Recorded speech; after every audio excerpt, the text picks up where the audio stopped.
Invasi Rusia ke Ukraina sudah memasuki hari keempat, di mana Rusia mengerahkan banyak sekali persenjataan berat seperti main battle tank, artileri, sistem rudal pertahanan udara, dan lainnya. Gelombang serbuan armada perang Rusia seolah-olah tanpa henti masuk ke dalam wilayah Ukraina dan mengepung kota-kota besar termasuk Kiev, ibu kota Ukraina. Sekilas terlihat, Ukraina tinggal menunggu waktu jatuh ke tangan Rusia. Eits, tapi tunggu dulu. Ukraina, meski dibombardir secara sadis oleh pasukan Rusia, tetap bisa memberikan perlawanan yang sangat sengit. Bahkan, perlawanan Ukraina lebih daripada yang diprediksi banyak pihak. Benar bahwa Rusia mengepung Ukraina dari berbagai penjuru, tetapi Rusia harus membayar mahal. Hingga hari Minggu tanggal 27 Februari 2022, tercatat ratusan main battle tank, kendaraan pengangkut personel, dan alutsista Rusia lainnya dihancurkan oleh pasukan Ukraina. Pertanyaannya adalah, mengapa Ukraina bisa memberikan perlawanan yang begitu hebatnya? Salah satu kunci kekuatan Ukraina ini adalah senjata anti-tank yang banyak diberikan oleh Amerika, Inggris, dan negara-negara NATO lainnya kepada Ukraina sebelum konflik pecah. Sebut saja Inggris memberikan 2.000 unit NLAW, rudal anti-tank yang sangat mematikan. Belum lagi Amerika yang memberikan ribuan rudal anti-tank jenis Javelin ke Ukraina. Rudal anti-tank inilah yang menjadi momok menakutkan bagi armada tempur Rusia yang menyerang Ukraina. Banyak bukti sudah menunjukkan bahwa main battle tank Rusia sekelas T-90, T-72, dan sejenisnya menjadi sasaran empuk. Rudal anti-tank yang bisa dibawa setiap prajurit Ukraina ini dipakai dalam menjebak iring-iringan pasukan Rusia. Keberadaan mereka yang bisa berpindah-pindah menyulitkan Rusia menghancurkan rudal anti-tank tersebut.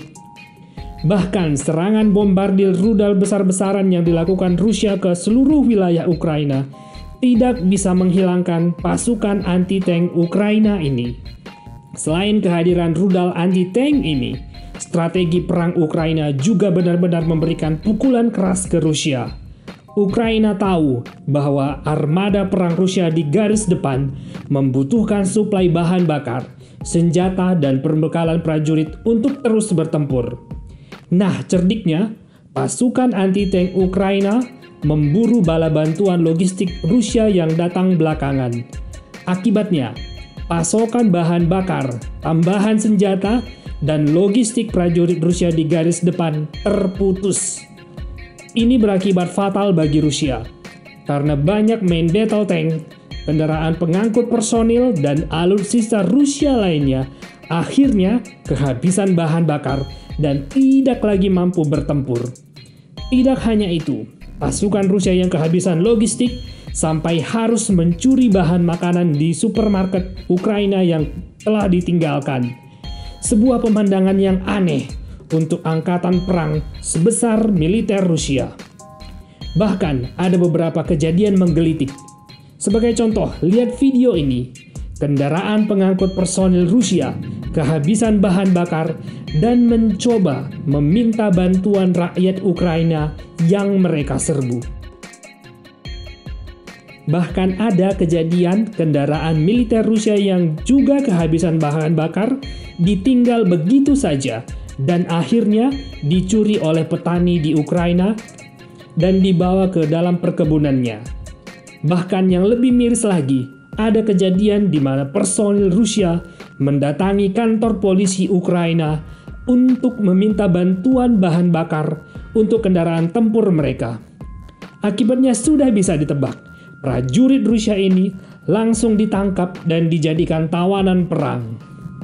Melihat situasi ini, maka tidak salah jika menyebutkan bahwa Rusia babak belur dihajar Ukraina lebih hebat daripada yang Rusia duga sebelumnya.